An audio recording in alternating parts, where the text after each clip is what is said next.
మంచిర్యాల జిల్లా మందమర్రి మండలం తిమ్మాపూర్లో పర్యటించారు చెన్నూరు ఎమ్మెల్యే వివేక్ వెంకటస్వామి. గ్రామంలోని జగదంబేశ్వర ఆలయంలో కుంకుమ అర్చనలో పాల్గొన్నారు ఎమ్మెల్యే వివేక్.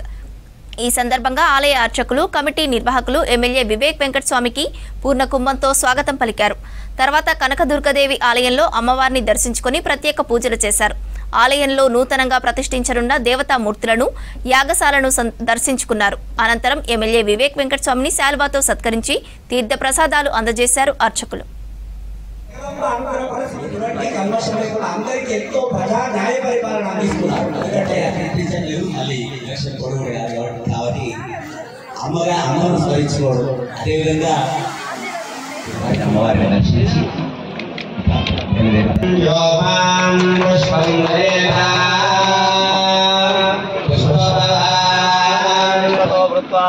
अत्यतिष्ठदशाङ्गुलं तत्पुरुषाय विद्महे महादेवाय तन्नो रुद्रप्रचोदयात्।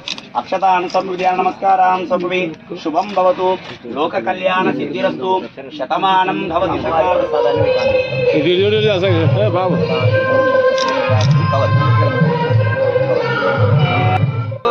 वीराय वै श्रवणाय हर हर महादेव शंभो शांकरी पुंडरीक वरद गोविंदरी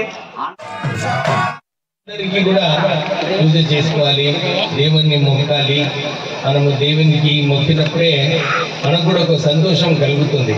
మన కోరికలు ఏదైతే ఉన్నదో దేవుణ్ణి వారికి కోరడము, మనం కూడా దేవుడు ఏదైతే మనకు నేర్పిస్తుంటాడో మంచి పనులు చేయాలి, తోటి సోదరుడికి సహాయం చేయాలి, ప్రజలను మంచిగా చూసుకోవాలని చెప్పి ఏదైతే భగవంతుడు మనందరికీ నేర్పిస్తుంటాడో మనం కూడా ఇవి మన పిల్లలకు నేర్పిస్తూ మనము ముందుకు వెళ్తే బాగుంటుందని చెప్పి శాస్త్రాలు అనేక సార్లు చెప్పడం జరుగుతుంది.